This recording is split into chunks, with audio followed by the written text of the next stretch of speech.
na nossa primeira live, onde eu quero apresentar aqui o canal Máquina de Mistérios, que é um canal, na verdade, começou como? Eu sou editor da revista Máquina de Mistérios, que muitos já conhecem, né, essa revista em quadrinhos.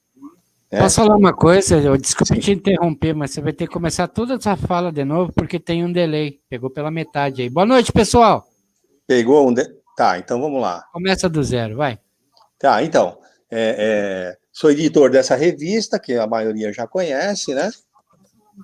Da Máquina de Mistérios, e aí daqui, a revista em quadrinhos, que conta casos reais de casuísticas ufológicas, e daí nasceu o canal Máquina de Mistérios, que tem lá os vídeos contando as casuísticas que acontecem no Brasil e no mundo. Quero já deixar um boa noite, pessoal do chat, aí a Nerriman, o Boer, o Curitibanos, que eu acabei de ver aqui, ó. Então, a todos. E quero, acho que dispensa até eu apresentar, mas como vai ser uma sequência do meu trabalho, eu vou apresentar o Marco Grê, que sem ele essa live não aconteceria. É o cara que dedicou aí, é um cara que ajuda vários canais, tá aí no mundo aí da ufologia, apoia todo mundo, é um cara sensacional, muito educado, cara tem uma paciência muito grande para ensinar, e hoje ele está aqui para me ajudar na minha primeira live. E boa noite, Marco Grey, e muito obrigado pela sua presença.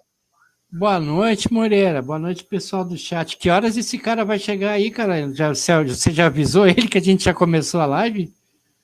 Qual cara? Esse cara aí que ajuda todo mundo, que é bonzinho, que é legal pra caramba. É você! Tá atrasado. Ah, não, sou eu, desculpe. É você, Marco Greu, cara. Boa noite, povo.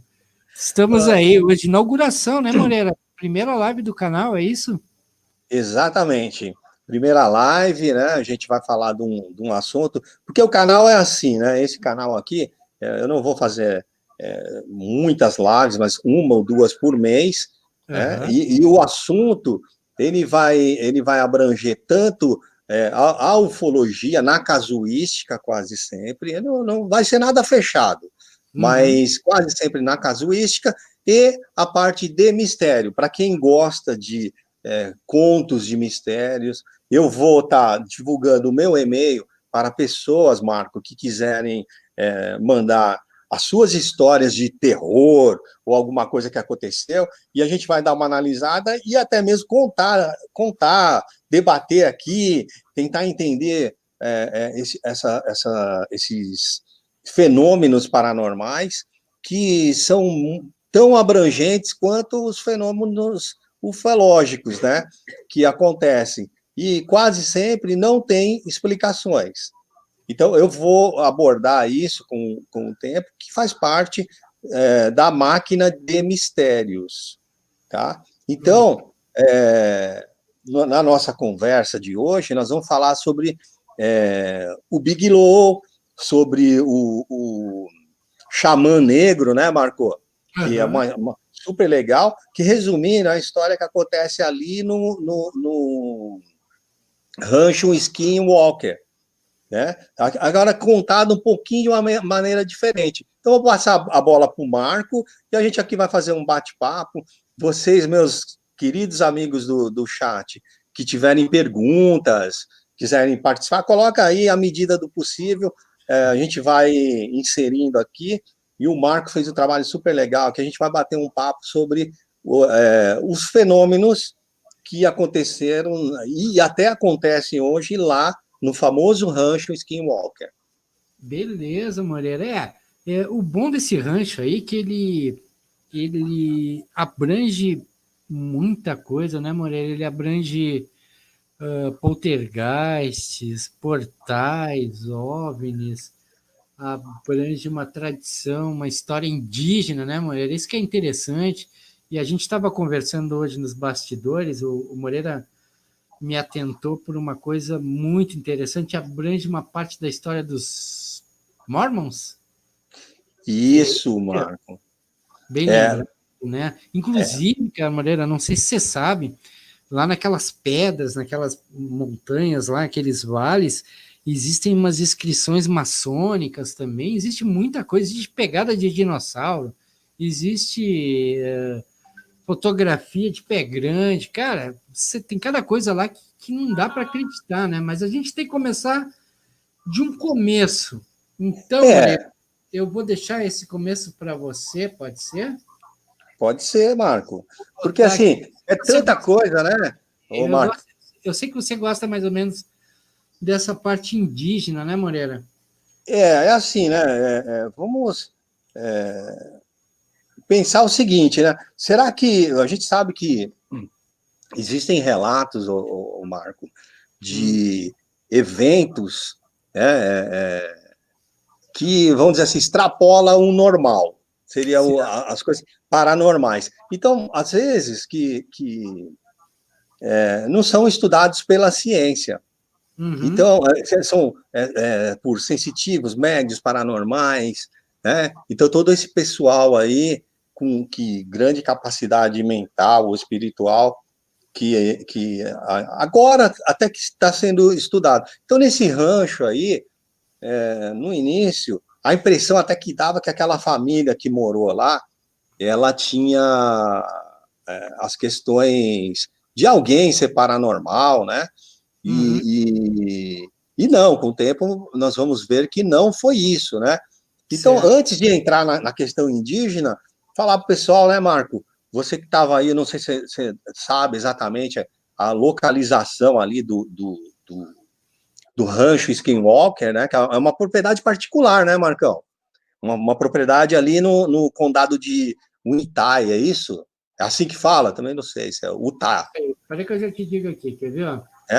O rancho Skywalker, ele fica... A propriedade, ela se estende aí por 2.072 quilômetros quadrados e ele fica exatamente a sudoeste no estado de Utah. É conhecido como um centro de atividades paranormais e origens alienígenas. É isso aí, mulher. E ali sim, né? É uma região que no passado, né, pessoal, ele foi uma região de confronto indígena, de uma ocasião, vamos dizer assim, que chegaram ali os Mormons para falar da questão da religião deles para os indígenas, né? Houve muito confronto, mas antes disso, o que acontece? Duas tribos que habitavam ali essa região, os Utes, né? Ou Utah ou os... Só para fazer um adendo rapidinho, eram os Utahs ou Utes, eram várias tribos, né? Várias tribos descendentes da mesma tribo original, mas com ramificações, né? Os Utahs, os Utes, a origem era asteca, se não me falha a memória. Asteca. Isso, a origem dessas tribos. Elas eram co-irmãs, viviam pacificamente, né? Entre elas. Havia um certo respeito. Tanto que elas se uniram para essa guerra que você vai citar aí contra os navarros. Pode seguir, Maria. Cerca de 70% dessa população aí hoje são fiéis dessa religião aí, né? Que a gente estava falando. Os navarros, o Marco, eles eram assim uma tribo de excelentes caçadores, né? Também eles brigaram muito com os espanhóis uma época, né? Então, assim, usar arco e flecha, aquelas coisas todas. E não era um grupo caçador, pastor, né? Então, teve uma guerra, né? E nessa guerra, entre os Utahs, e tem um outro nome, inclusive, que são chamados timpanogos. Então, quando aconteceu essa guerra aí, os navarros perderam essa guerra.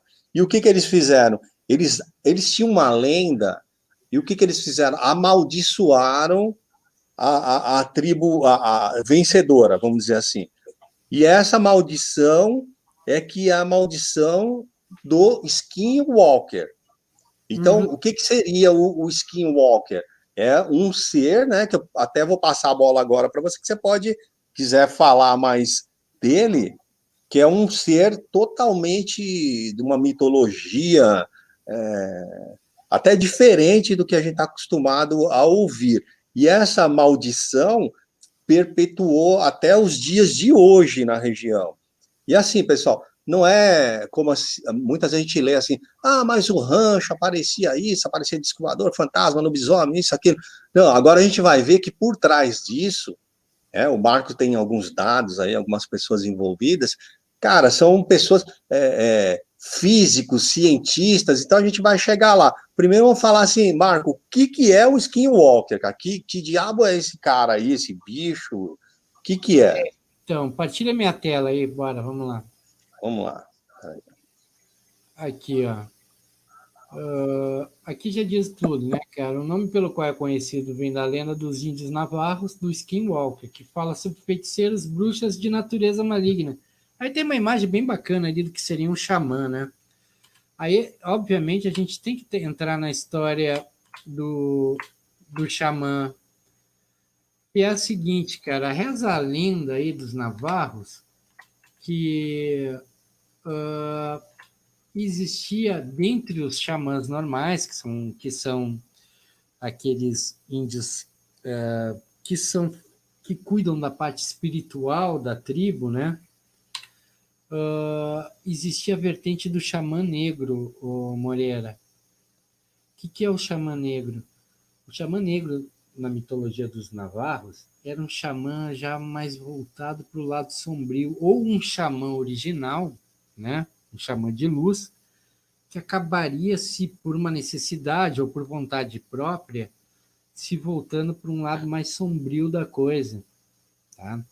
Tanto que, pelo que eu pesquisei, um dos rituais desse xamanismo negro seria que no ponto final de aprendizagem do xamã negro, ele, por obrigação, ele teria que matar um ente querido, ou um filho, ou a mulher, ou uma mãe, ou um pai, para completar aquele ciclo de aprendizado do lado negro. E com isso, segundo a lenda, ele iria adquirir determinados poderes, como se transformar num ser transmorfo, ou seja, ele tocando num pelo de determinado animal, alguma coisa assim, de um lobo ou de uma ave, ele adquiriria esse poder de transmutar, né? De transmutar para outro ser.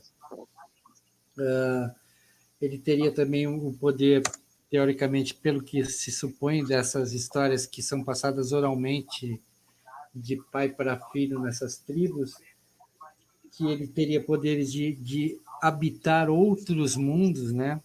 Mas a tribo considera outros mundos espirituais. A gente já pode considerar como mundos paralelos. Enfim, é aí que a história fica boa, porque... Agora o Marcos, deixa eu perguntar um negócio. O cara não nasce, né, o Marcos? O cara não nasce, o cara não vira um Skinwalker. Não, ele é um xamã. Ele se torna um xamã e depois ele pode escolher. Ele não é igual um lobisomem que arranha o cara. Né? Ele é um xamã, ele é um líder espiritual da tribo. Você tem a foto aí de um xamã negro, ele vai começar a aprender um lado mais sombrio, porque o xamã ele é voltado para as artes de magia da natureza, pelo que eu entendi. O espírito da natureza se baseia muito nos animais, e, enfim, em Gaia, na Terra, na energia da Terra. Certo. E como todo lado positivo, existe seu lado negativo. Existem xamãs que podem vir por questões de sobrevivência da tribo, ou questões pessoais, Moreira, né? E por esse caminho do xamanismo negro, que são os... Quer dizer, ele se torna um ser do mal. Teoricamente, sim, né? Porque, então, É porque, segundo a cultura, ele podia se transformar em vários animais, é Mas isso, o que é né? o mal? Mal para quem? Para os membros da própria tribo ou para os inimigos da tribo? Então, me parece a impressão. Aí que entra essa questão do que é ser mal. Ele pode se transformar num xamã negro, mas para desempenhar as maldades em cima dos inimigos da sua tribo. Eu não sei, eu estou fazendo suposições, entendeu? É.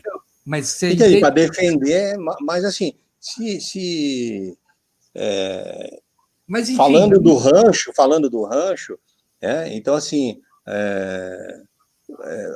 as coisas que aconteciam lá realmente não tem nenhuma narração agressiva a seres humanos, né? Embora, assim, eu li alguma coisa de que algumas pessoas que trabalharam no sítio, e daqui a pouco a gente vai começar a contar a história desde o começo ali, essas pessoas foram terminar no hospital, assim, machucados, sim, né? sim, mas é que talvez essa maldição aí Navarro, ela tenha sido imposta sobre os índios Yutas e não sobre os homens brancos, porque o que Certo. aconteceu?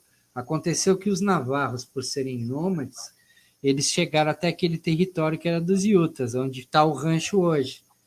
Então ali houve uma batalha, houve uma guerra entre os E esse navarros. rancho, para o pessoal entender, fica, vamos dizer assim, na frente, atrás da montanha, atrás do rancho, fica uma montanha, vamos colocar assim.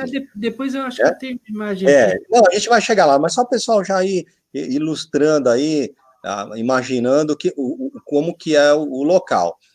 E aí vamos trazendo agora, depois dessa briga dos índios, tal, a maldição desse xamã negro aí, que se transformava em animais, algumas lendas falam que eles podiam possuir o corpo de outro ser humano, que usavam zarabatanas com ossos humanos, então tem uma série de detalhes que esse xamã negro, ou o skinwalker, poderia fazer. Mas aí, Uhum. voltando para a gente trazer aqui a época atual, Marcão, me fala, ó, os primeiros donos, assim, não, desde 1905, é isso, que a família Myers construiu lá a casinha, o sítio, e depois os Shermans compraram, né? Uma outra família comprou e mudaram em 1994. Não é Isso. isso? Pelo que eu entendi, esses Mears, né? Se não me engano, Isso, o sobrenome Myers. dele. O primeiro Mears comprou em 1905 aquela fazenda, né? E eu acho, pelo que não me falha a memória, os Mears tiveram pelo menos duas gerações naquela fazenda, né? O Mears original, e acho que os filhos ainda herdaram também a fazenda, e eles vieram posteriormente a vender para os Shermans, né? Correto. Os Shermans Exatamente. compraram daí e os Mears saíram de lá. Voltando só aos xamãs e aos índios ali que a gente estava comentando, só para Eles pular. são, o xamã, os skinwalkers são tipo um lobo, né? Um lobisomem, é isso? Não, é isso que eu te falei, cara. Segundo a lenda, quando o xamã negro ele completa o seu, vamos dizer assim, treinamento, para ele completar o treinamento, ele tem que matar um ente querido. Geralmente é um filho ou a mulher, enfim. Caramba, meu negócio é pesado, hein? O negócio é pesado, o negócio é pesado. Aí ele adquire esses poderes de transmorfo, ou seja, ele consegue se transformar em animais, ele consegue habitar outros mundos e ele consegue viver mais tempo, Moreira. A lenda diz que ele consegue viver mais tempos, né? Muito Porque mais quando que ele mata, dá uma sobrevida pro cara, é isso? não sei até que ponto é essa sobrevida, né?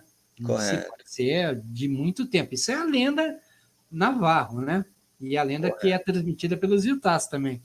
Até agora a gente está falando das lendas e do sítio, né? Porque isso depois entra uma ciência aí, viu, pessoal? Não vai Entra, ficar mas só na aí que lenda, tá, né? né, ô Moreira? O que para nós pode ser pura ciência, para os índios pode ser pura questão de espiritualidade, né? É verdade. Aí é que esses dois mundos eles se chocam, porque se você for ver as estatuetas, as imagens, os registros que tem de como eram uma entidade dessas, lembra muito extraterrestres, né? E aí, como a gente vai ver lá na frente, já envolve OVNIs. Os OVNIs, né? Aquele local é uma Porque, misturada de coisas. o que aconteceu depois que o Sherman, a família Sherman, compra o sítio em 94, logo de cara eles percebem uma grande quantidade de cadeados, né, Marco, ali, em porta, Isso, gaveta. Por isso. que isso aí acontecia, será? Eles tinham medo de quê, cara? Logo nos primeiros dias que eles entraram, logo no primeiro dia que eles entraram na fazenda, que eles tinham comprado, dos Certo. guias remanescentes lá da outra geração, quando eles entraram na casa principal, porque a fazenda ela continha na época 2 ou 3 casas em diferentes locais. E na casa principal, eles notaram que todas as gavetas, todas as portas, janelas, tudo tinha cadeado. Tudo era cadeado. Mais tarde eles iriam descobrir por quê, né, cara? Logo de cara, né, em 94, eles já ficaram meio assim, pô, comprei um sítio cheio de cadeado, cheio de... E Tem alguma coisa errada aqui. em volta dessa casa, Moreira, além dos cadeados dentro da casa, existiam umas hastes de ferro com correntes para cachorro. Então, os Mears, vou chamar de Mears, É, eles, além de terem cadeado em toda a casa, à noite eles rodeavam a casa toda de cachorro em volta. ou seja, eles estavam tentando se proteger de alguma coisa, Do né? lado, eles estavam se protegendo de alguma coisa do lado de fora e estavam se protegendo as gavetas do lado de dentro. Mais tarde isso aí ficou conhecido porque os cientistas e os próprios Shermans lá, eles começaram a ver que se deixassem as gavetas sem cadeado, elas saíam voando, caíam no Seria um chão, poltergeist, né? Na verdade, eles descobriram objetos em que... cima da mesa sumiam para sempre, às vezes sumiam na mesa e apareciam lá fora. Começou a ter É. casos de Você sabe que tem só um adendo rapidinho, Marco. Hum, Tem hum, um amigo meu, inclusive, ele faz vigílias com a gente, né? E ele tem um caso na casa dele também que acontece isso, desaparece alguma coisa de um canto e aparece no outro.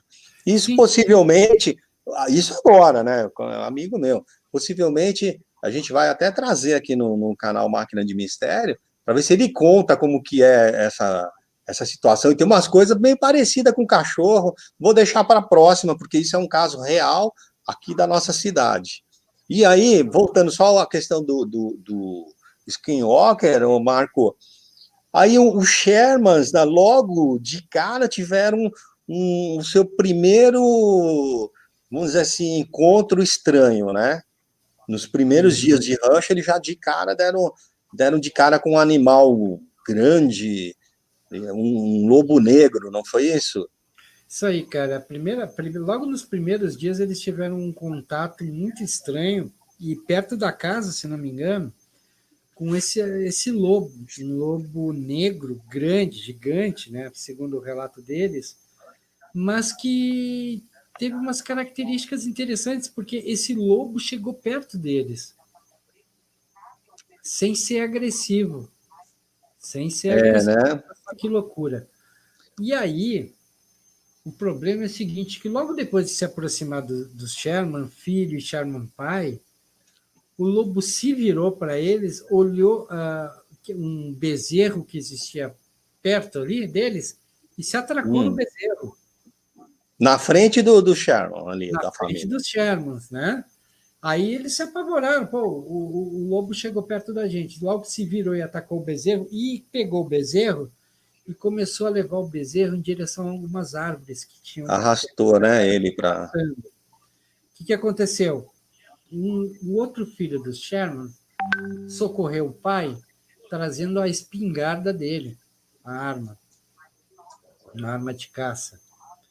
E, segundo consta, o Sherman pai, ele deu uma salva de tiros nesse animal sem que produzisse efeito nenhum. O animal continuava tomando os tiros em pé, como se nada tivesse acontecendo. Tanto que o último disparo foi a muito pouca distância, e o bezerro, sinto muito dizer, né, foi decapitado. É.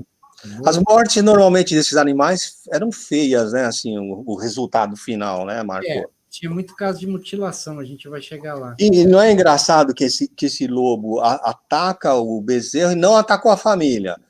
Agora, esse foi o filho que atirou, o pai atira no lobo, Não, o lobo vai embora, né? O pai atira no lobo e o lobo vai embora. Pelo menos 2 ou 3 vezes ele atirou, e o último tiro praticamente é queima-roupa. E era uma criatura diferente de um lobo normal, porque era muito grande, né, cara? Bom, cara, basta dizer que ele era anormal, que ele sobreviveu a mais de 3 disparos, né? Verdade. Sendo um perto, cara, não tem como qualquer animal sobreviver a esse tipo de coisa. E lá eles atiram com um rifle mesmo, né, Marco? Não, era uma arma de caça mesmo, cartucho, né? Cartucho de chumbo. Não teria como ele sobreviver. Qualquer animal morreria. E outra coisa, vamos considerar o seguinte, o animal tomava os tiros, não largava a presa e não atacava quem estava atirando. Então, o que ficou difícil ali para... A inteligência do animal era atípica também, né? O que ficou ali difícil para quem pesquisou o rancho, né, Marco, foi o seguinte, porque aconteciam uns fenômenos e eles muitas vezes não davam a sequência, não continuavam, né, para sempre. Aí, assim, quem fosse pesquisar perdia o rumo, porque não era uma constância. Parava, acontecia outro tipo de fenômeno.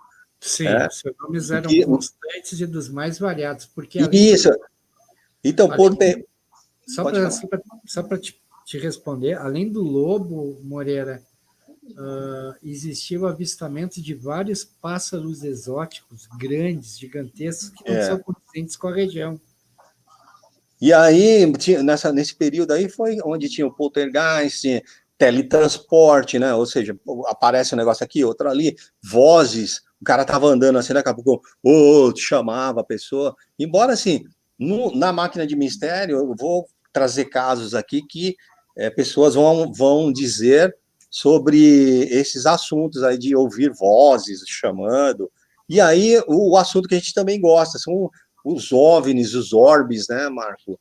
As luzes, criaturas não identificadas. Então, foi até que apareceu um jornalista, né? Quem era esse cara, Marco? Só para relembrar o que você falou, foi bom você ter tocado nesse assunto, que os Shermans também começaram, não só os cientistas, mas os Shermans também, primeiramente, eles começaram a ouvir vozes também. Vozes vindo de cima. De cima para baixo, Moreira. E outra coisa, não vinha do lado aqui no ouvido, o cara chamando aqui tititi, né? Vozes também vindo de cima, como se tivesse alguém flutuando acima deles, e eles ouviam a voz vindo de cima para baixo também. Às vezes do lado do ouvido, sussurros, às vezes vozes dentro da cabeça. E outra coisa interessante é que eles também ouviam, e depois os cientistas vão alegar que ouviram isso também, estrondos no subsolo, Moreira. E os cientistas que a gente vai falar, que são cientistas que nem dá para acreditar a qualidade, o conhecimento, o grau de estudo das pessoas que vão aparecer. Daqui a pouco a gente vai falar delas, né? Isso. Porque teve um negócio ali que foi a gota d'água, vamos chamar assim, né, Marco? Que o Terry Sherman lá enviou 3 cães. Como é que foi? Ele enviou os 3 cães, e aí aquelas esferas azuis brilhantes, não sei o quê, e desapareceram lá na floresta, e daqui a pouco os cães começam a gritar, e quando o Sherman chega lá, só tá uns pedaços de pelo, osso ali, parece que foi queimado os cachorros, não foi isso?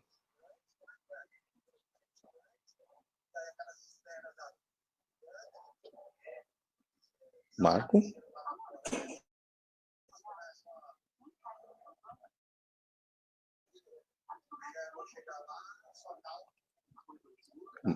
Caiu, Marcão? E me parece que os cães estavam presos. O seu microfone acho que estava desligado, Marco. Oi, tá me ouvindo agora? Agora sim, Tá. Esse orbe aí que foi visto, ele partiu em direção às árvores.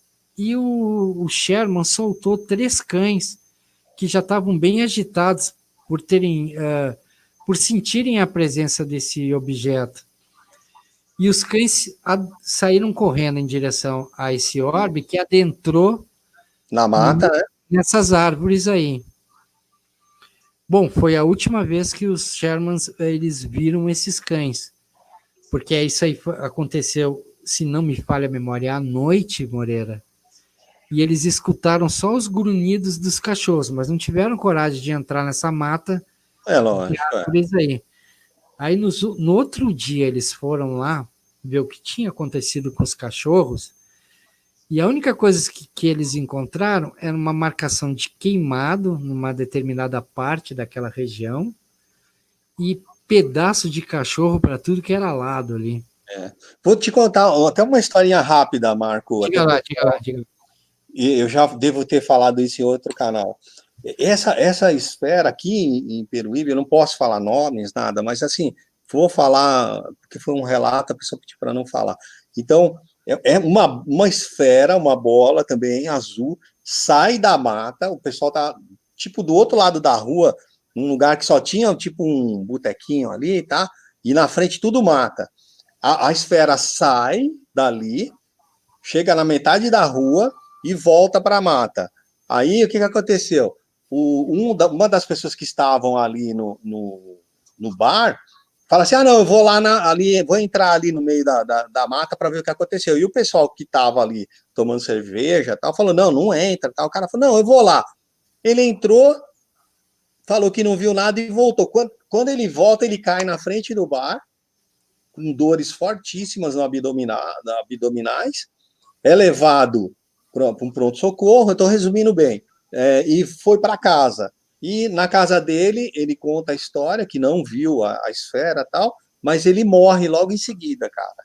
Então, assim, veja bem, o Sherman fez certinho, ele não foi atrás. Porque, assim, a gente sabe que é perigoso. Se você encontrar aí numa vigília, numa mata, uma esfera dessa, não vai querer dar uma de ir atrás, que não é aconselhável. Né? Então, assim, os Shermans fizeram bem em não ver só no outro dia a questão do cão, não foi isso? Foi. Tanto que ele soltou os cachorros, que não deveria ter soltado, os cachorros já eram, né, cara? Pois é, Exatamente o que né? você falou. Aquela coisa, aquele orbe, simplesmente acabou com 3 cachorros, né, cara? Dele. É. E Mas, aí, diga lá. aí é que aparece o nosso grande pesquisador bilionário, né? Mais ou menos aí. Aí o que né? aconteceu? Depois desse incidente, os Sherman jogaram a toalha no chão, né?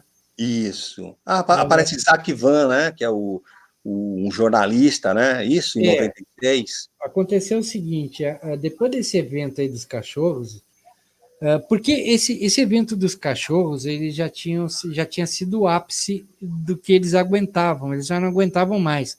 Até acontecer isso com os cachorros, eles já tinham presenciado orbes, OVNIs, eles já tinham presenciado mutilação de gado. Existe um caso lá que os Shermans, eles estavam numa determinada parte da fazenda e tinha um bezerro. Bezerro é um novilho, né? Um animal novo. E eles tinham visto esse novilho, o novilho estava se alimentando e foram, se afastaram alguns metros, 300 metros à frente para fazer outra coisa da lida de fazenda e deixaram o bezerro ali. 45 minutos, quando eles voltaram pelo mesmo caminho onde estava o bezerro estava completamente mutilado, com cerca de 70% do corpo retirado. Eu até tenho uma foto aqui desse bezerro. É isso que eu ia falar para você, colocar as fotos, para o pessoal ter uma ideia que tipo de situação. Eu devo ter aqui, peraí. Só um pouquinho, pessoal, que é muita imagem, mas eu tinha essa foto. Em algum lugar ela está aqui. Peraí.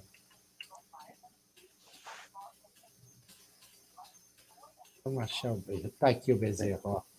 Então, quando eles voltaram, 45 minutos. Essa é a foto real da situação final do bezerro, né? Exatamente.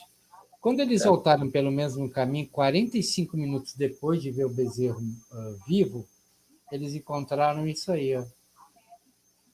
É lamentável, né? Um ataque cruel, né? Um animal vivo. Eles notaram que o bezerro ele tinha sido cortado com como que garras afiadas, facas afiadas. Sem sangue, né, Marco? Não tinha sangue nenhum em volta. Você pode ver que a palha, por mais que o que tivesse cortado ele tivesse drenado sangue, alguma coisa ficaria de sangue nessa palha seca aí, ó. Vocês estão vendo, mas vocês podem notar que não tem uma gotinha na palha. A palha absorve o sangue, né, Moreira? Isso, só para dar uma pitadinha aí de curiosidade que a gente vai falar lá na frente, Marco, teve um cientista que pegou de um acontecimento parecido desse lá no rancho, e o que ele fez? Ele percebeu, ele na análise de uma gota ou duas de sangue que tinha do lado do bezerro, foi do boi que foi atacado, ele pegou hemoglobina. Então, isso só, o tipo de pesquisa que ele fez só daria para ser feito através de máquinas. Então, assim, o espanto foi o seguinte: como aconteceu aquilo ali? Precisaria de máquinas para ter aquele tipo de sangue ali. Né? Então, assim, eles ficaram mais perplexos ainda. Agora, você tem algumas fotos para mostrar aí para a gente de seres tal? Coloca aí para a gente. Tem muita foto, mas eu só vou. Antes de mostrar as fotos, eu preciso seguir um pouco para depois mostrar as fotos, como você falou. Vai lá. Aí eles jogaram a toalha, né, cara? Depois de uma série de eventos, eles acabaram jogando a toalha para vender o rancho. E alguns jornais locais começaram a relatar esses fatos estranhos que aconteciam naquela região, no rancho e arredores. E isso aí chamou a atenção de um outro jornalista, cara, chamado George Knapp. Esse George Knapp aí, ele trabalhava na época num jornal chamado Deseret News, que era de Salt Lake City, como o Carlos há pouco citou, que é uma das grandes, acho que se não me engano, o Carlos pode me corrigir, é a maior cidade daquela região lá. Isso. E esse cara aí, o George Knapp também, ele trabalhava num outro jornal semanário em Las Vegas, que era o Las Vegas Mercury. Então ele começou a publicar uma série de artigos nesse jornal aí no Las Vegas Mercury, esse George Knapp aí, que é esse cara aqui, ó. Tá? E quando ele começou a publicar essas histórias do rancho Skinwalker, um cara se interessou, que se chamava Robert Bigelow. E aí, numa das reportagens do George Knapp, ele, além de narrar os fatos estranhos que aconteciam lá, que já deixaram o Bigelow bem interessado em conhecer o rancho, ele ainda colocou nesse post aí que o rancho estaria à venda. Aí o Robert Bigelow teve quase que um outro filho. Era tudo que ele queria ouvir, porque ele adorava o assunto de ufologia e paranormalidade. Com certeza, botou na cabeça dele que aquele rancho tinha que ser dele. Então, só por curiosidade, esse George Knapp aqui, ó, é esse cara aqui, ó. Esse cara ficaria mundialmente conhecido alguns anos mais tarde por essa entrevista aqui, ó, com esse cara aqui, ó. Esse jornalista foi o cara que entrevistou, anos mais tarde, o Bob Lazar, um suposto físico que trabalhou numa base militar americana chamada Área 51. Então, o George Knapp foi o cara que, além de revelar para o mundo o rancho Skinwalker, ele acabaria revelando o senhor que trabalhou na Área 51, cujo nome era Bob Lazar.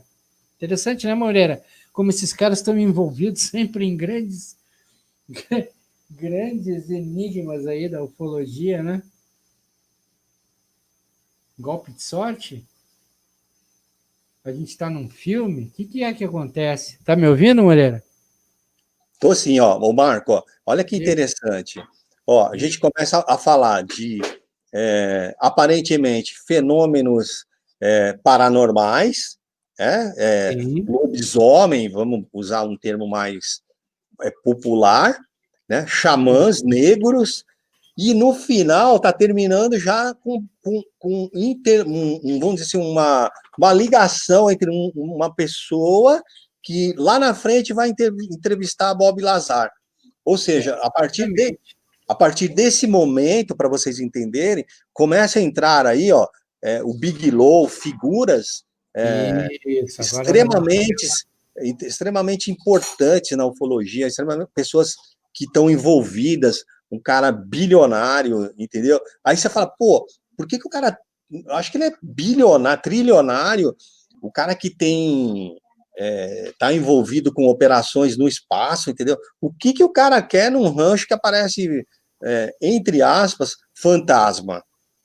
O que aparece um repórter desse nível que lá na frente ele vai entrevistar um cara como o Bob Lazar?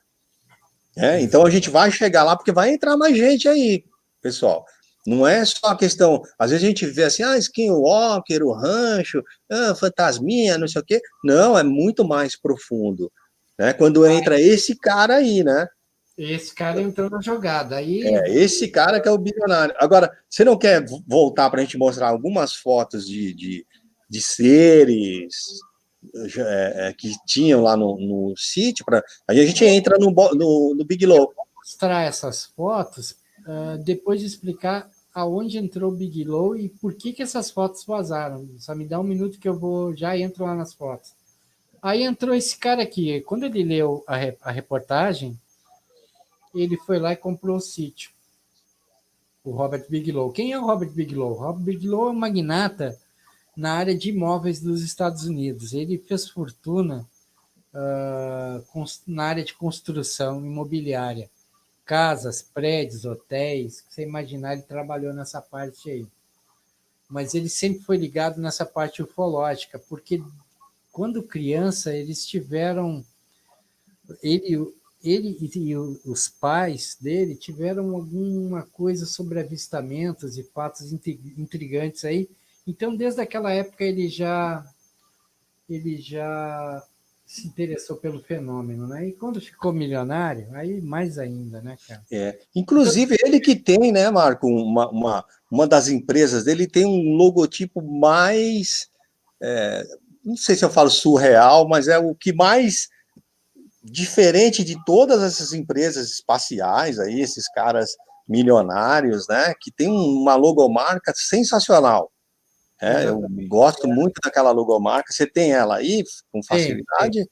Tem. Então, Pessoal, justamente, ele comprou o sítio por $200 mil, e naquela época ele montou uma equipe investigativa, que depois a gente vai dizer alguns nomes. Mas enquanto ele já tinha comprado o rancho, ele estava montando a empresa dele, que é a Bigelow Aerospace, que tem aí, esse pessoal, olha símbolo aqui, só. ó.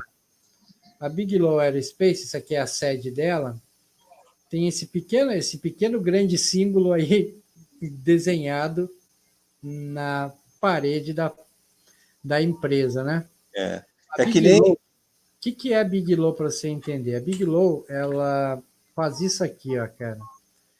Isso aqui era uma tecnologia que a NASA tinha muito tempo atrás, na década de 70, começo da década de 80. A NASA começou a pesquisar uma proposta de futuras estações espaciais baseada num tecido resistente e inflável. Mas aí a NASA abandonou esse projeto. Aí o Bigelow montou uma empresa, a Bigelow Aeroespacial, foi lá e comprou os direitos dessa tecnologia, tá? Que são estações espaciais infláveis, e ele trabalha já há muitos anos em cima dessa tecnologia. Tanto que essa tecnologia aí, essa imagem que eu estou colocando para vocês aqui, é o seguinte: essa imagem de cima aqui, ó, é um projeto para uma estação ou habitação na Lua. E esse projeto aqui embaixo, ó, que vocês estão vendo, que eu estou passando meu cursor, Isso é inacreditável, né? Esse aqui é um projeto que ele tem de colocar o primeiro hotel em órbita terrestre. Um hotel, pessoal. Um hotel. Então, Então, é são dois brincadeira projetos. isso, hein? Um é participar de uma base na Lua, tanto na Lua como também uma outra estação espacial em órbita da Lua. São dois projetos em que ele está envolvido. E o grande parceiro dele, que leva esses equipamentos para o espaço, quem mais poderia ser? Nosso amigo Elon Musk, dono da SpaceX. SpaceX, Exatamente. Então, ô Marco, é que nem está falando aqui o nosso amigo, grande amigo Enigma buscando resposta, boa noite. opa, Que ele tá, Arimateia, que ele está falando aqui, ó, que é verdade, né? O Bigelow, ele não, cara, são raras as entrevistas, ele não fala, ele não gosta de dar entrevista, o repórter tenta tirar alguma coisa dele nessa questão. É que assim, Moreira, e o Arimateia vai concordar. Os repórteres já sabem que ele odeia dar entrevistas, e quando realmente você pergunta alguma coisa, aí que ele não fala. Mas aí os repórteres adquiriram uma técnica especial para falar com o Bigelow. Quando ele está de altíssimo bom humor, eles perguntam uma série de perguntas que o Bigelow está ansioso para responder. E aí o Bigelow responde. Aí engata uma outra. A última pergunta que eles fazem, o Arimateia deve estar dando risada aí. A última pergunta que eles fazem é uma pergunta aquela, tipo, espinhosa, mas ele já está tão empolgado que ele até dá uma brecha e fala. É assim que os repórteres tiram alguma coisa dele. E a única grande entrevista, mais grande, em que ele abriu a boca e falou, foi num programa chamado 16 Minutes, se o Arimateia pode me corrigir, que é um dos programas mais assistidos nos Estados Unidos. Lá ele fez uma entrevista avassaladora. Ele disse em letras garrafais: os extraterrestres já estão entre nós. Você duvida? Eu não duvido. Eu sei. Eu vi isso. Entrevista assim, tapa na cara. Essa ele resolveu falar mesmo, e falou outras coisas, né? E esse investimento de $200 mil na compra do rancho, quer dizer, foi embora era um valor alto na época, né, significativo, vamos dizer assim, para ele foi só um dinheirinho para iniciar. É que assim, ó, Moreira, só para te dar um exemplo, só antes de você continuar falando, $200 mil há 11 anos atrás, você pode dizer que é o equivalente a mais de $1 milhão hoje, Moreira. Se você botar hoje em valores reais, se você fosse comprar esse rancho hoje, custaria bem mais do que isso, entendeu? Porque a verdade, Não, ainda mais com tempo aí e de moeda. Mas pode seguir, Moreira, vai lá, diga lá. Não, então, que eu ia te falar, isso foi só o início, né, das questões da época, que ele começa a comprar o rancho com $200 mil, porque depois tem uma série de investimentos milionários, né, que para pesquisa, pessoal, ele comprou o rancho para fazer pesquisa. Ou seja, depois, eu não sei qual é a próxima parte que a gente entra, se já entra na questão da MUFON. Não, a gente vai entrar depois, eu vou te explicar o que aconteceu. Quando ele comprou aquele rancho, o Skinwalker, parece que ele já tinha tudo na cabeça dele, ele já tinha uma sequência exata do que ele iria fazer. Tá? Eu vou explicar por quê. Porque ele comprou o rancho, ele montou uma equipe de pesquisa, logo depois de ter comprado o rancho, e ele já estava desenvolvendo a Bigelow Aerospace. Aí, juntando tudo isso, ele era amigo de um grande senador, que mais tarde eu vou revelar o nome e vou dizer o porquê, que acabou angariando fundos para essa pesquisa no rancho no valor de $22 milhões. Então, parece que ele tinha toda a sequência do que realmente ele queria fazer naquele rancho. E essas pesquisas começaram em 94, 94 ou 95, depois eu vou ver direitinho, e eu sei que elas acabaram em 2005, então foi mais ou menos 11 anos de pesquisa, de material. E ele cria, inclusive, um Instituto Nacional para a Ciência e da Descoberta, né? Que era o NIDS, a gente vai chegar lá. Vou ver se eu tenho aqui alguma coisa do NIDS. Agora, se quiser voltar para as fotos, para a gente não perder, porque aí o pessoal vê o seres. Agora a gente já chegou onde a gente queria, que é quando ele montou a equipe dele, de cientistas. Para pesquisar, a gente vai citar alguns nomes, e algumas coisas foram batidas aí de fotos e coisas que a gente possa mostrar aí para vocês. Então, vamos começar pela frente aí, tá? Eu vou voltar um pouquinho. Tem bastante coisa bacana para a gente ver aí.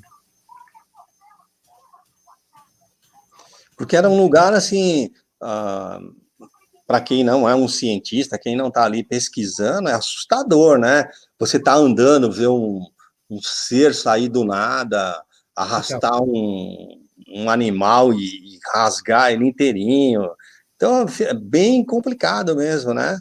Então, cara, por exemplo, olha só, Moreira, essa foto aqui era muito interessante, ó. O que é isso aqui? Isso aqui é um pequeno lago que é uma película de água. Esse lago não tem muita profundidade, Moreira.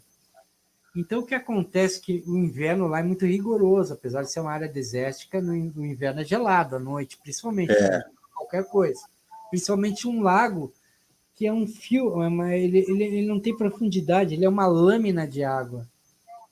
Então, um determinado dia, ao amanhecer, aconteceu esse fenômeno nessa linha d'água, um círculo perfeito, mas não um círculo qualquer. O que acontece aí? Esse lago está totalmente congelado, mas foi formado um círculo perfeito numa temperatura mais abaixo do que o congelamento do resto do lago, entendeu, Mariana? Entendi, cara. Então, esse círculo branco que você vê aqui ó, é uma variação de temperatura. Esse círculo aqui, a água está mais congelada que o restante da água em volta, que é uma pequena lâmina congelada. Se você botasse o pé aqui no resto desse lago, a lâmina de gelo é tão fina que quebraria e a água estaria embaixo em forma líquida. Ela não suporta um peso, né? Não suporta um peso. Então, o que isso significa? Significa que ninguém, cara, podia ter caminhado até a esse círculo e desenhado ele, e não é nem desenhado. Sem quebrar. Não é. E além de ia quebrar, Moreira, ia quebrar. A diferença de temperatura entre a parte branca do círculo, o meio dela e o exterior. Você entendeu? Muito, muito estranho mesmo. Então, algo fez isso aí que não é normal, gente. Ó, aqui tem um close do círculo aí em questão. Ó. Vamos ver o que mais tem aqui. Ó. Isso aqui, ó, gente. Isso aqui foi um dos cientistas do Bigelow que avistou uma entidade perto de uma árvore e bateu essa foto aqui ó, com um celular. Só que tem um detalhe. Ó. Essa foto foi tirada com barulho alto, ouvida em uma árvore. Esse ser aí, ou essa coisa que não era visível a olho nu, estava numa árvore. O pesquisador tirou a foto em um telefone. E esse telefone estava 92% carregado na hora da foto. Quando o pesquisador bateu a foto, o telefone passou de 92% de carga para 0. Ou seja, sugou toda a energia do celular. Um campo magnético, sugou, o que você achar melhor.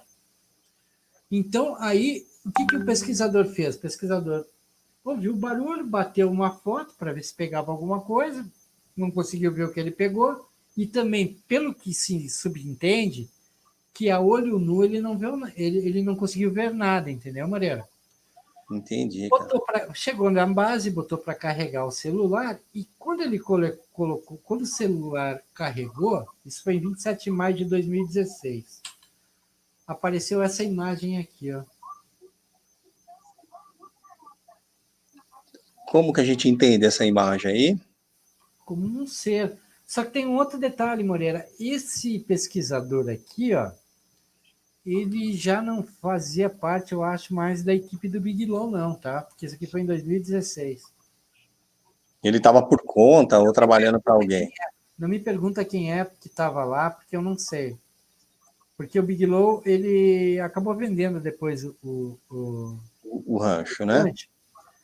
Mas eu não sei se já era esse novo dono que estava lá, ou uma equipe desse dono, ou se tinha uma equipe do governo lá e a gente não sabe, porque existem alguns ex-membros desse grupo do Bigelow, aí, do NID, que eles estão vazando algumas informações, porque a maior parte dos arquivos, de tudo que o Bigelow capturou lá nesses anos, ficou com ele não abre para ninguém. E deve ter sido feito um contrato muito bem feito, de sigilo absoluto, tipo, ó, você vai trabalhar para mim. Esse cachorro que passou aí é um lobo, é isso, Marco? Isso. Mas, segundo o relato, não é aquele lobo preto dos Shermans, tá? Correto. Mas o grande detalhe do avistamento desse lobo aqui é que, segundo as testemunhas, ele se parecia muito do tamanho, e olha que é gigantesco quando eu vou falar isso, ele tinha a forma de lobo, mas ele parecia de uma estrutura de uma hiena, com as ancas muito largas, muito grandes. Era um lobo completamente estranho, gente. Grande. E para quem, ó, eu já vi uma hiena de perto, se não me engano, foi lá nos Estados Unidos. Ela tem um corpo mais largo. Isso, ela é enorme, cara. É um cachorrão que é assustador, cara. As testemunhas que viram esse lobo disseram que ele parecia mais com uma hiena do que com um lobo. Vamos ver o que mais a gente tem aqui. Aqui, ó. Dizem lá também que é a terra do pé grande, né? Então, essa fotografia que foi batida, deixa eu ver qual é a data, 7 de dezembro de 2013. Exatamente. É um ser escuro, alto, né? Grande, aparenta ser peludo, né? Porque a lenda do pé grande, ela tem, né? O Yeti. Então, no mundo inteiro. Ela é abundante em todas as regiões dos Estados Unidos. Eu não sei especificamente se na região de Utah ela é muito abundante avistamento, né? Esses avistamentos de Bigfoot, eles partem mais lá perto da fronteira com o Canadá, aquelas regiões lá são mais... Mas também aquelas... Todo mundo, né? Enfim, não dá para dizer, mas... Você está no seu rancho. Para o lado de cima, né? Se você está no seu rancho e vê um bicho desse... Para testar, né, Moreira? A gente está aqui só para apresentar. Se quiser que tire suas dúvidas, acredite, vá buscar informação. A gente quer mais apresentar o rancho em si e não... E o que aconteceu na parte científica, né? Exatamente. Vamos lá, então. Do ponto de vista pessoal. Essa aqui também é uma foto muito perturbadora. Gente, eu busquei isso num site americano que é especializado no rancho Skinwalker. Posteriormente, o Moreira vai deixar o link desse site para quem quiser ir lá e dar uma olhada. O material desse cidadão é muito bom, muito bom. Tem ali fotos, cronologia, quem está envolvido, agências. Vocês vão gostar de ver. Para quem gosta do assunto, é um site muito legal de vocês conhecerem e o Moreira vai colocar para vocês no final da live aí, deixar postado. Isso. Então, aí tem essa foto aqui, ó, que, segundo consta, foi batida por um membro, né? por um guarda, alguma coisa assim, no rancho, tá? Vale lembrar que a localização do rancho, além de ter outros vizinhos, existem muitas bases militares em volta. Muitas eu não digo, mas pelo menos umas 4 ou 5. E em termos de aeronaves, apesar de elas estarem um pouco distante do rancho, isso não significa nada para um objeto voador. Então a gente já está falando aí de paranormalidade, orbes, objetos voadores não identificados e talvez projetos Black Projects que são elaborados e testados nessas bases aí que ficam relativamente perto ao distantes, Aí, ó, me parece muito um TR-3B. Para quem gosta do assunto, vai dizer que isso aqui é um TR-3B. Enfim. Essa fotografia aqui também é interessante. Ó. Foi feita em 28 de nove de 2010 e ela é uma fotografia de 3 OVNIs que são perto dessas famosas árvores onde fotografaram aquele ser, onde o lobo correu para dentro É delas. tudo na mesma região, no mesmo local, né, Marco? Exatamente. Aqui, ó, gente, ó. Aqui é uma foto interessante. O lobo, aquele dos Sherman, fugiu para dentro dessas árvores aqui. O orbe, que mutilou os cachorros, fugiu também para esse mesmo matagal aqui, ó.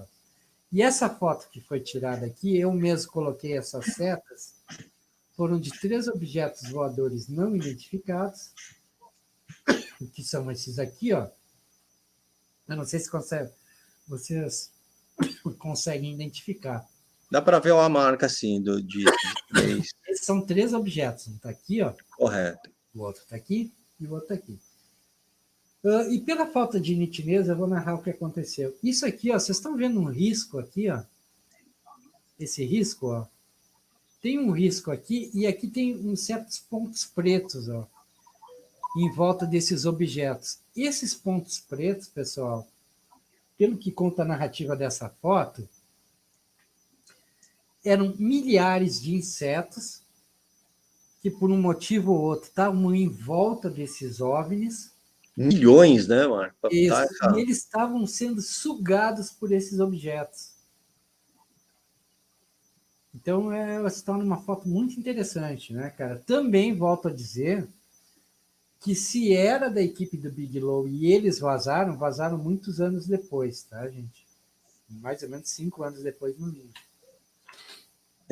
Mas lá nesse site onde eu vou deixar o link mais tarde, vocês vão poder achar a data, quem postou, quando postou e da onde veio a informação. Tem todas muito legal. as informações que vocês precisam, tá? Que é justamente para dar mais credibilidade a essas fotos. Como eu me preocupei mais em narrar, eu não me preocupei muito em botar aqui a data, quem bateu a foto, de onde surgiu, mas lá nesse site vocês vão achar todas as informações necessárias, tá? Isso aqui foi um UFO visto à luz do dia em cima de um cume lá do Rancho Skywalker em 2018. Na realidade, ele é um objeto mais luminoso, né? Você pode ver que tanto que ele contrasta em plena luz do dia. E ele não está a uma altitude muito grande, né, Moreira? Essa foto é bacana. Essa foto é legal. Aqui tem um close também, ó, em 26 de março de 2018. Ó. As fotos, infelizmente, como é clássico da ufologia, são uma M, né, gente? Não dá para ver muita coisa, mas tudo bem, tá bacana. Mas para quem, viu, Marco, para quem tem dúvida sobre isso, nada mais, nada menos que o Bigelow, para quem conhece, esse investidor nessa área, sabe que ele não paga nenhum, como que eu vou falar, nenhum profissional sem experiência para fazer análise de foto, para pesquisar. Não, depois a gente vai... É só gente de gabarito alto que trabalha nisso. Sim. Tanto que, inclusive, desculpe, pode falar, Maria. O Arimatea ali colocou que o Bigelow trabalhou para a inteligência, lá para as Forças Armadas, né, alguma coisa assim. Sim.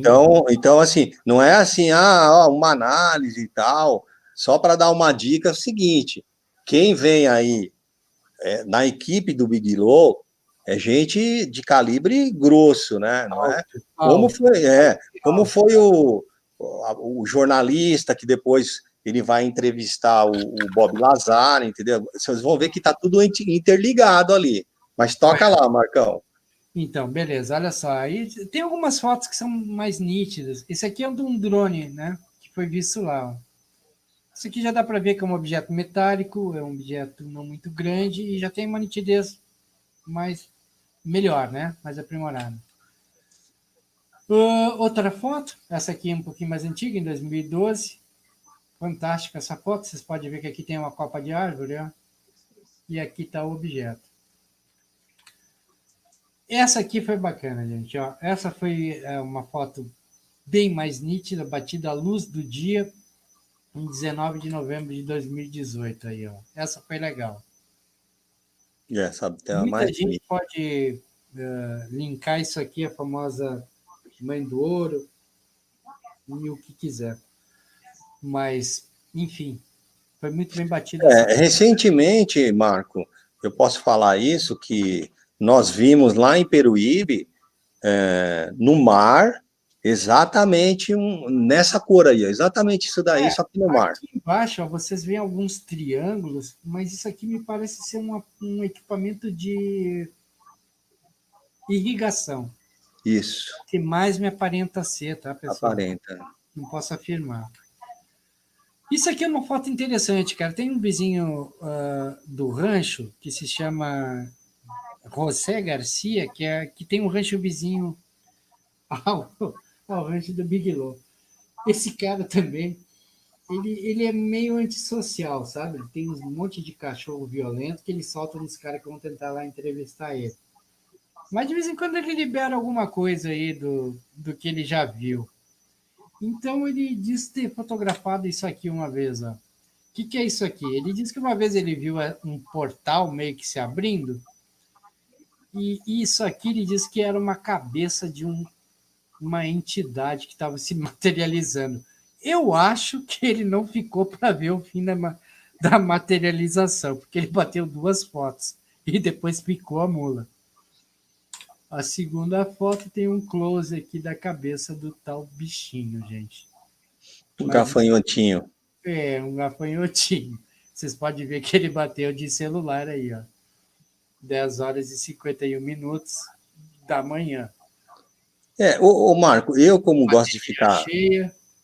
Ô Marco, eu que gosto de ficar no campo mesmo, virar à noite em mata, praia, assim. Depois eu vou te Eu, mostrar umas fotinhas da noite. Quero ver se você eu vai. não, eu não ficaria para ver o fim da história, cara. Aqui, ó, aqui tem um negócio muito legal. Isso aqui é um desenho dos nativos lá. Eu só não me lembro agora se é navarro ou se é dos Yutas. Mas aqui é um desenho do que seria o Skinwalker. É um desenho muito antigo, né?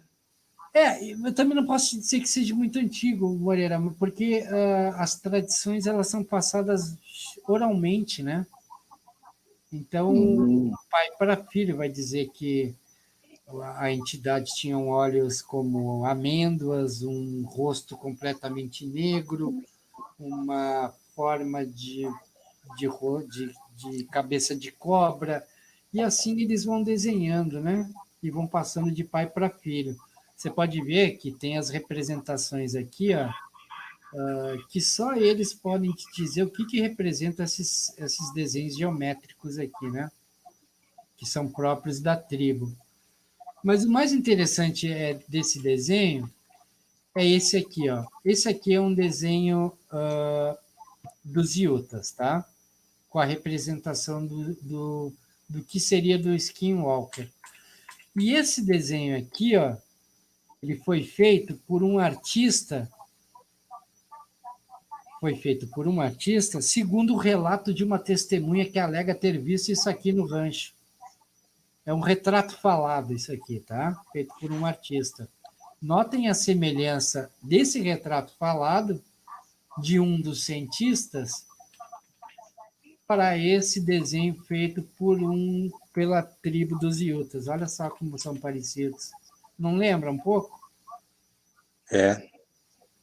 Essa é uma entidade negra que foi vista por um cientista lá do Bigelow. E aí eles contrataram um artista que fez o desenho, cara. Aqui também, ó, aqui também tem umas bonecas Navarro que representam a maldição dos índios Skinwalker. Ó. Olha aí, ó. Interessante, né? É interessante. Várias tribos no mundo todo, né? Desde há muitos anos. Para me mostrar para vocês aqui. Eles, viu, aqui, ô Marco? Várias tribos têm desenhos, esculturas, bonecos e até mesmo, como é que eu vou dizer, trajes espirituais para cultos deles. Então, assim, alguma coisa tem aí, né, por detrás dessas lendas todas. Aqui, ó, essa imagem aqui, esse desenho aqui é uma representação de determinados seres que foram vistos lá Tá? Olha que coisa estranha isso aqui. Parece uma água marinha, uma mãe da Uma água, lula, sei lá. uma lula, mas para uma mãe da água. O que isso aqui é? Existe um relato de um físico em que ele dizia que às vezes abriam portais de uma hora para outra, à noite, geralmente, do meio de nada, e emergiam essas criaturas aqui, ó. E depois elas simplesmente se desmaterializavam da mesma maneira que elas apareciam. Isso aqui, ó, é um retrato falado também. E esse cidadão aqui, Rich Oliver, para quem quiser pesquisar ele depois, eles encontraram no rancho Skinwalker e fizeram o retrato falado. Parece um insetoide. Ele era todo peludo, negro. Ele tinha essa face aqui de inseto. Ó. Vocês podem ver que lembra muito É bem estranho, um bico, né? um bico, ou um bico de boca de inseto mesmo, né, cara? E dizem que ele era muito peludo, grande, e se encontrava perto de uma cerca, no meio da noite. Você lembra um pouquinho aquela mitologia É. egípcia, né? Que tinha aquelas cabeças de Aqui ave. também foi outra testemunha que relatou um espectro totalmente negro, sem rosto nenhum, mas era negro e grande, caminhando numa estrada secundária dentro do rancho. É, Aqui isso daí. essa foto aqui é interessante, gente. Ó. Vocês tinham visto o lobo, que eu falei que parecia muito com que eu falei que parecia com uma hiena, né, Mariana? É, Essa uma foto, hiena toda. essa foto aqui também foi batida de uma janela de uma casa do rancho. Só que esse animal aqui, gente, vocês podem ver o seguinte: ele não é um lobo, ele não é um puma, ele é maior que um coiote, ele tem uma cara de cachorro, ele tem as patas são desproporcionais, ou seja, são maiores que o dorso, e o rabo é completamente diferente de qualquer tipo de predador da região. Essa foto aqui é rara e É, muito bonita.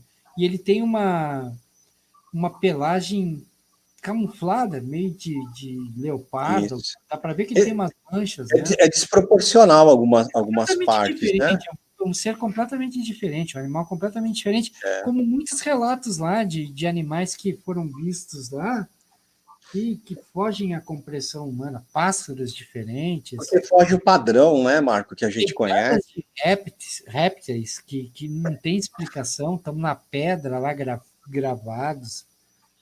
Enfim, É, esse aqui foi o bezerro que a gente citou, né? Que eu falei, esse aqui a é, gente passou. já viu? Aqui tem uma foto muito interessante, uma luz incomum, um OVNI, né? Que apareceu perto do rancho. Estreboscópica ficou pela tradução, porque na realidade isso aqui era uma observação em inglês, de uma É, esfera. provavelmente, Marco, é porque aquelas que ficam, aqueles Como olhos, fica piscando, né? Fica como o tempo eu tinha que terminar todo. isso aqui hoje, eu traduzi e não modifiquei a palavra, eu podia ter modificado. Mas eu acho. Estreboscópica podia ter mudado para luminosa, né? Não Luz, sei, Marco, porque são aquelas que enfim, é ficam. uma esfera de luz, né, de plasma, algo meio plasmótico, que foi fotografado em 2019. Bem bacana essa foto, cara. Já de uma nitidez fantástica, né? Vocês podem ver que Exatamente. provavelmente não está numa grande altitude. Muito legal essa foto. Essa aqui também é legal, ó. Isso aqui foi um orbe, uma fotografia de um orbe tirado à luz do dia em 5 de julho de 2010. Essa aqui é muito legal, gente. Olha só o que é. São é bem nítido, né? Um É nítido. orbe. E aí eu queria te fazer uma pergunta, Moreira. Aqui ela é bem nítida, né? É, E isso aqui é flake? O que é isso aqui, ó? Você é vê que tem verdade. uns pontos aqui, ó? Os pontos menores e mais. Parece que eles estão mais distantes, Marco. É, exatamente. Nuvem. O que será isso, É, cara? ó, eu não sei o tamanho dessa luz aí, tá? Tá, mas Mas sou eu que tô louco ou vocês conseguem ver, não, analisar? tá, tem os pontos aí. Pode ser um defeito da foto? Poderia, né? Poderia sim, viu? Porque do seu lado esquerdo aqui tem uma luzinha aqui, ó, do lado esquerdo aqui, ó. Uhum. Mas vamos se conter a isso aqui, não, né? Ao centro, né? Essa aqui, né? Tá muito bonito. Porque aqui tá em cima, não.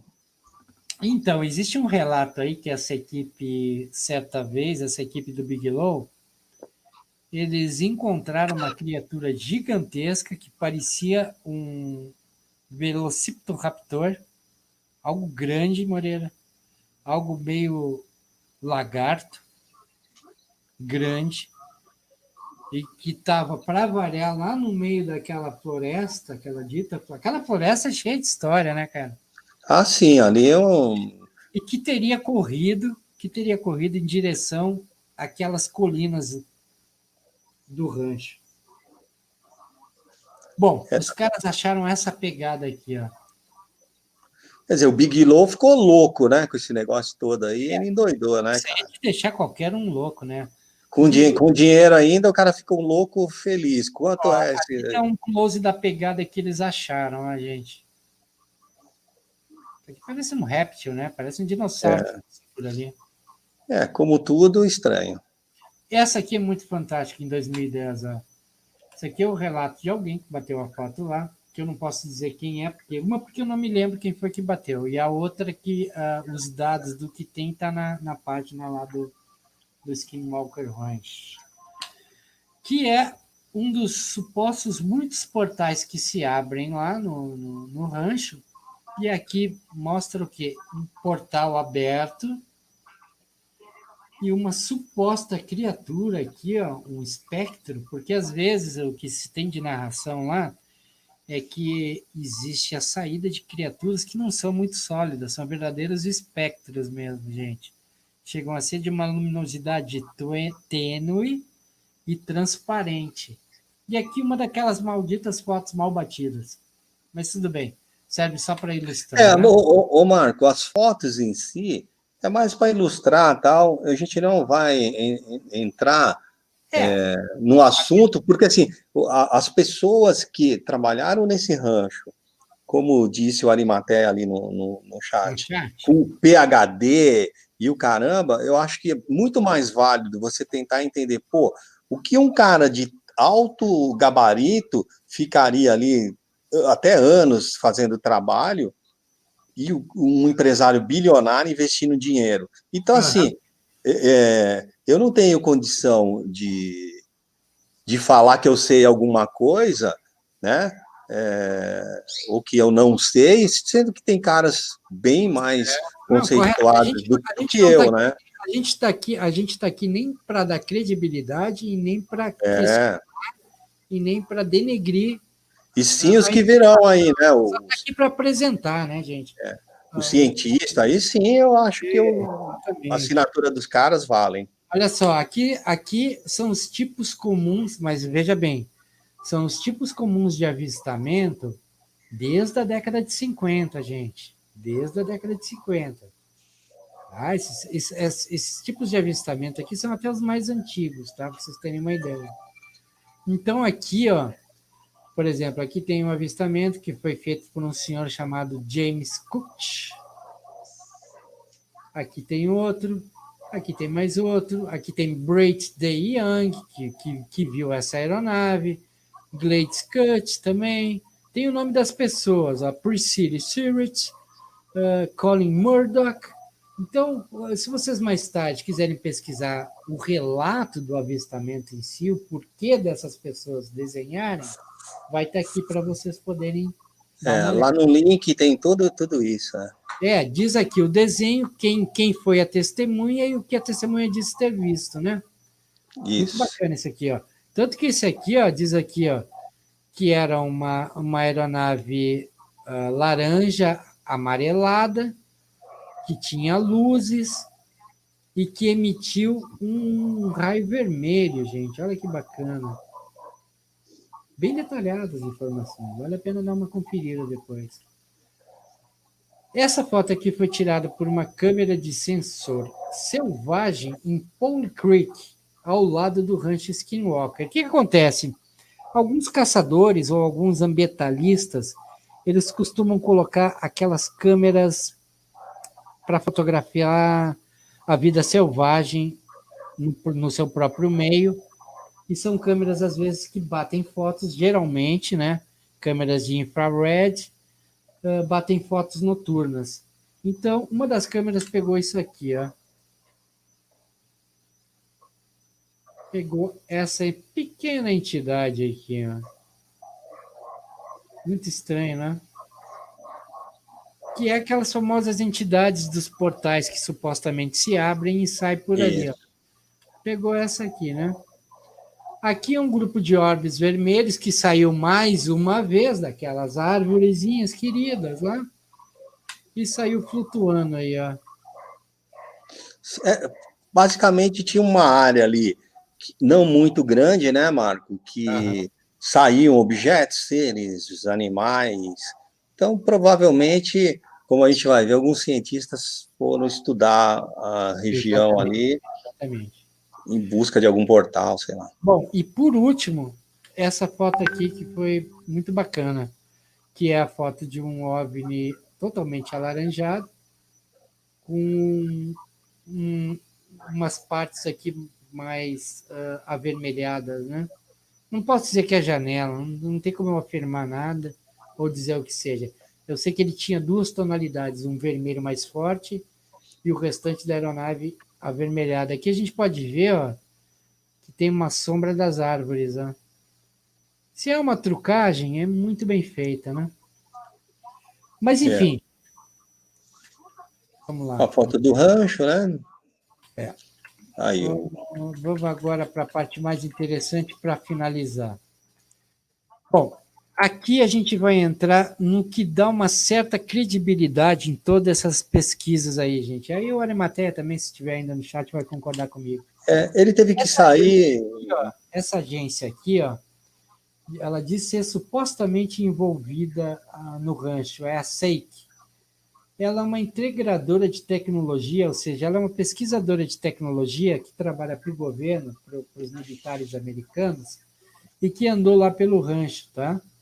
Ela faz projetos de defesa aeroespaciais, federais e para inteligência, para setores da inteligência americana.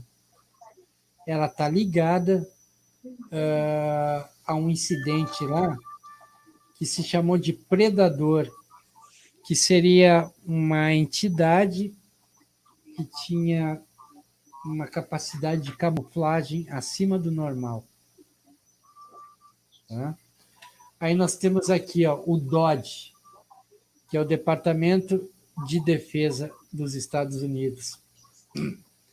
Essa agência aqui andou pelo rancho também, na mesma época do Bigelow.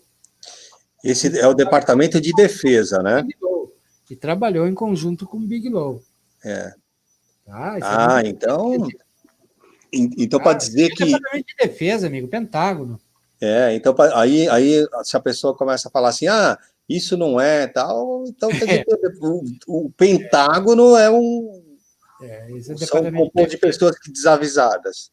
Então vamos começar aqui por alguns cientistas que trabalharam na equipe do Bigelow lá dentro do rancho, tá? O primeiro carinha aí que eu vou citar é esse aqui, Dr. ó. James. Dr. James Thomas Lusk. Ele foi gerente do Programa de Aplicações Avançadas dos Sistemas de Armas Aeroespaciais na Agência de Defesa de Inteligência de Defesa. Tá? Ele possui doutorado em engenharia nuclear e era chefe. Ele foi chefe, gente. Aí sim, ó.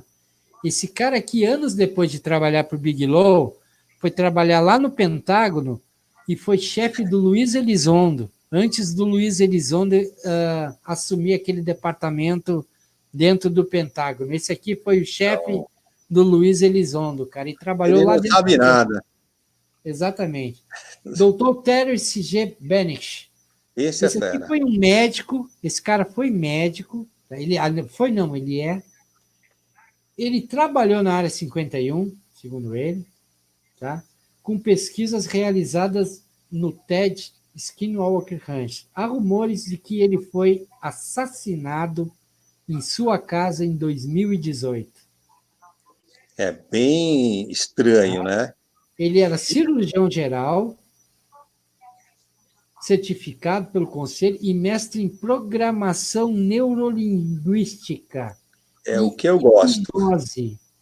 Por que isso, gente? Há relatos lá de ouvirem vozes, de imobilizarem cientistas e esses cientistas escutarem vozes dentro da cabeça deles, dizendo que eram para eles saírem de lá, que eles não eram bem-vindos. Então a equipe era formada por físico nuclear, por físico teórico, por médico, por biólogo. O que vocês imaginarem, gente? Vou mostrar mais alguns aqui, ó. Então, o time, o Marco, só complementando, esse Oi. time aí era muito forte, né?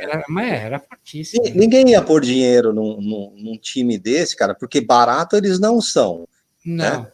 Então, assim, por uma coisa que não tivesse, pelo menos alguma coisa a ser investigada.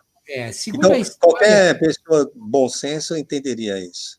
segundo a história, o senador Harry Reid, amigo aí do nosso amigo Bigelow, teria angariado um fundo de pesquisa e militar público de cerca de 22 milhões de dólares para essa pesquisa aí.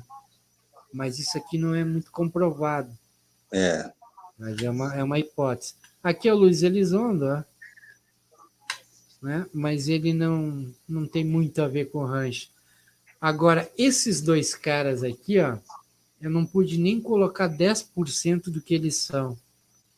Se alguém quiser, Esse cara aí é fera quiser fazer demais. uma pesquisa de conspiração, vai atrás desses dois nomes aqui. Ó.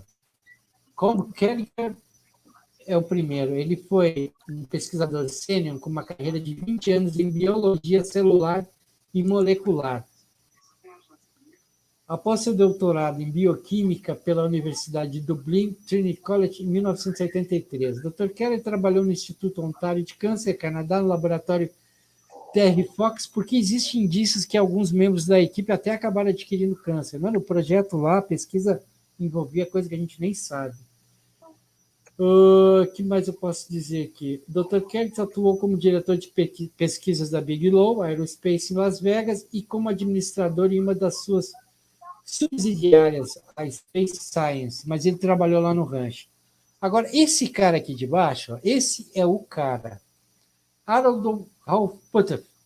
Ele trabalhou na NSA, ele foi oficial da inteligência da Marinha, ele foi chefe do programa de visualização remota SRI de 1972 a 1985. A Arimatea deve estar dando uns pulos de alegria lá quando eu falo o nome desse cara. Só fera, né? Ele é, agora, fora tudo isso, que ele foi oficial dessas agências poderosíssimas americanas, ele é um físico teórico formado, tá? Ele é diretor do Instituto de Estudos Avançados em Austin.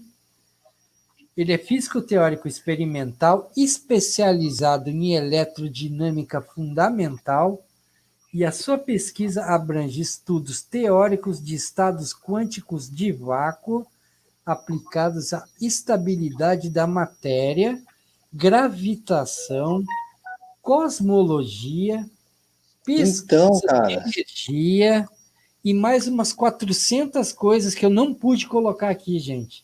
O que esse cara estava fazendo lá, cara? Só para vocês terem uma ideia, esse cara aqui, ele é detentor de uma patente de raio laser lá que eu não pude colocar aqui e também nem me aprofundei de saber que laser é esse que ele patenteou no nome dele. Que posteriormente eu pretendo fazer uma pesquisa. Esse é um cara, para quem gosta de conspiração, lê de cabo a rabo a vida dele, que deve ter muita coisa boa.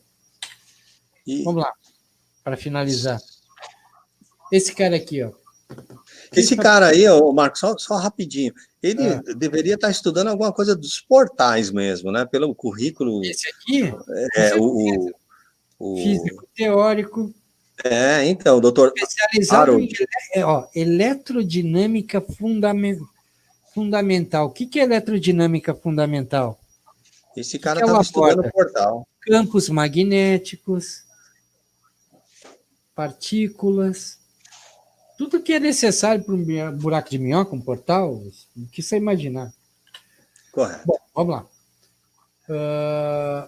Esse cara aqui é interessante. Ó, o Christopher Green, especialidades médicas são imagiologia cerebral, medicina forense, toxicologia, neurofisiologia, e sua prática médica pessoal está nos diagnósticos diferenciais de doenças neurodegenerativas. O que um cara desses vai fazer dentro de um rancho?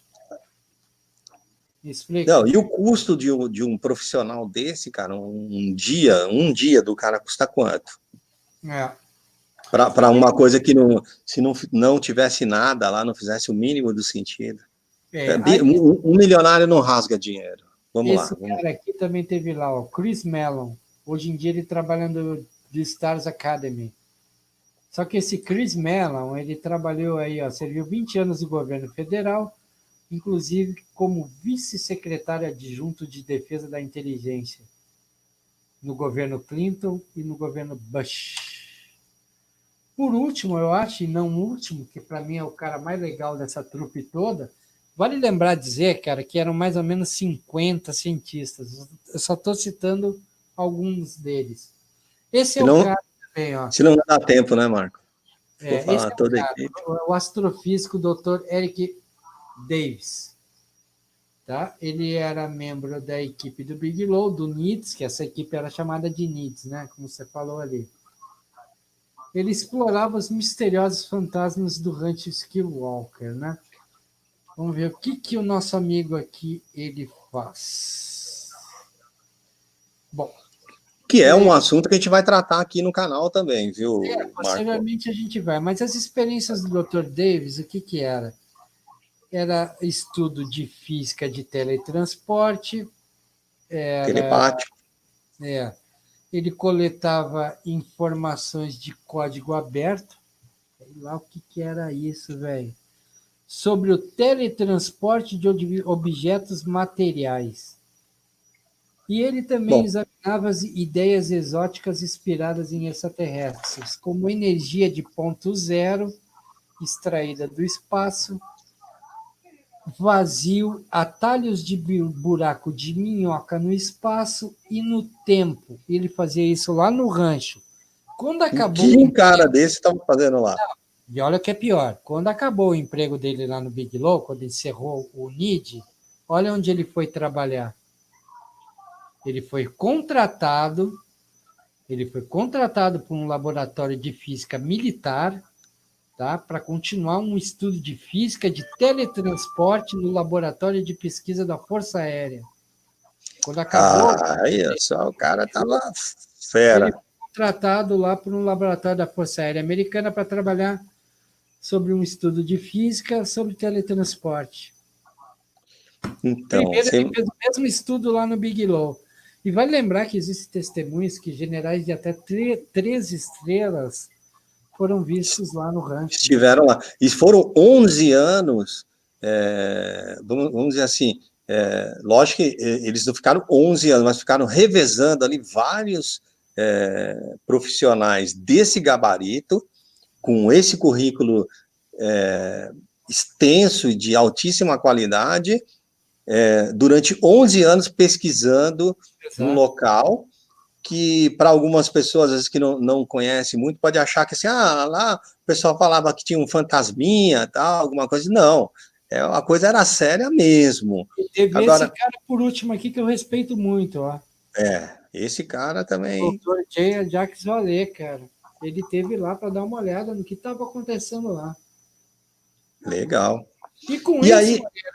eu acho que a gente encerra a nossa live aí. Isso. Só um detalhe, né? Então, só para encerrar mesmo o caso esse Skinwalker, depois que termina esse trabalho de 11 anos, não significa que cessaram os fenômenos.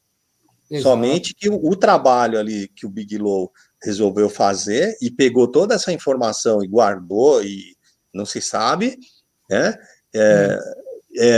esse rancho continuou tendo atividades cada vez mais frequentes e foi vendido a uma pessoa, né, Marco, que ela não gosta de se revelar, um grupo aí que não quer falar. Na realidade, o que o Bigelow fez? Ele vendeu o rancho para uma empresa imobiliária chamada Adamantium. Para quem não sabe, Adamantium é um metal que está na história dos X-Men, que é aquelas garras que saem do Wolverine. O cara que montou esse imobiliário, eu vou te dizer, né, é uma figuraça. Eu acredito que ele vendeu para ele mesmo, só saiu do circuito. Sim. Porque o que acontece, Moreira? O Bigelow, ele ficou tão grande nessa época e ele ficou tão amigo dos militares que trabalham nessa conspiração de aliens que ele conseguiu algumas façanhas, que eu vou falar rapidinho. Na época que ele encerrou as pesquisas no rancho, ele entrou com pesquisas na MUFON. Ele foi lá e pagou $750 mil para a MUFON, para ele acessar todos os arquivos da MUFON que a MUFON já tinha no seu histórico, e ele colocou uma equipe durante 1 ano na MUFON para atender todos os casos que eram relatados lá. Então, se algum caso novo entrava na MUFON, a equipe dele entrava num avião e ia lá fazer a pesquisa de campo. Só para encerrar rapidinho. E ele ficou, né, com esse período... Nesse mesmo período, ele simplesmente conseguiu a concessão do órgão que pega todas as observações de objetos voadores não identificados relatados por pilotos comerciais nos Estados Unidos, passaram a mandar todos os pilotos que queriam fazer relatos de objetos voadores não identificados a fazer os relatos para a empresa do Bigelow. Durante 1 ano, um órgão federal dos Estados Unidos autorizou que somente o Bigelow, receberia as informações de objetos identificados relatados por pilotos comerciais. Você vê o poder que o Bigelow... E assim, né, o Marco, a MUFON é desde 1969, cara. Então, sim. O cara... Aí na década de 70, 80, que o Bigelow teve esse poder todo. O que você vê depois, Moreira, que deve ter tido alguma mudança de general desses Black Projects que começaram a queimar o Bigelow. Porque hoje o Bigelow está com dificuldade até de colocar as estações orbitais que ele quer colocar lá em cima, a NASA anda negando para ele as licenças. Meio que deram uma congelada nele aí. Mas isso é assunto para uma próxima live. Eu acho que a gente deve encerrar, porque daqui a pouco vai começar a live do Alec aí. Não porque vai começar, né? A gente vai prestigiar ele lá. Só falar o seguinte, as lives aqui no canal, elas vão ter aí entre 1h30, às vezes extrapolar um pouquinho, não tem problema, mas normalmente vai ser feito nesse padrão, e é óbvio que daqui a pouco a gente vai lá prestigiar o nosso amigo Alec na live dele, né, Marco? Claro. Que ele está lá com um assunto muito legal para falar, e eu acho que encerramos, né, Marco? Então, eu acho que foi uma live fantástica, Moreira. Foi a nossa live aqui no teu canal. Eu só tenho que te agradecer o convite, cara. Espero que seja a primeira de muitas, né? Na verdade, eu que tenho que agradecer a você que tem se mostrado um grande amigo, Marco. Tem ajudado aí em várias questões aqui, paciência comigo para ensinar um monte de coisa. Me incentivando a vir para a internet, né, a fazer o canal. Então, muito obrigado aí pela sua presença, de muitas, eu tenho certeza que serão muitas. A gente tem um projeto aqui de estar falando de mistérios, de OVNIs, nesse padrão aqui, no bate-papo, aceitar de vocês que estão ali no chat, que eu já conheço um monte aí, desse tempo que eu estou fazendo amizade com vocês, agradeço aí a presença, a força, agradeço por as pessoas estarem compartilhando as questões do meu canal, não posso deixar de citar nem o Marco, nem o Carlos Dias aí, o pessoal que compartilha e pede inscritos lá para a Máquina de Mistério, e vou pedir para vocês deixar o like, deixar a curtida no canal, para que nos ajude a crescer. A linha do canal vai ser essa, o feedback de vocês é muito importante. Tivemos presenças todas de vocês todos, eu coloco assim, todos vocês muito ilustres, muito importante, né? Então, obviamente, a gente destaca um escritor que esteve presente aqui, e é legal também, e vocês que estão aí juntos, sempre apoiando, e é isso, muito obrigado. Marcão, quer falar alguma coisa para a gente já finalizar? Não, só dar uma boa noite, pessoal do chat aí. Agradeço a todo mundo pela atenção e espero que vocês tenham gostado, pessoal. Isso aí. Boa noite para vocês. Falou, então, boa noite, pessoal.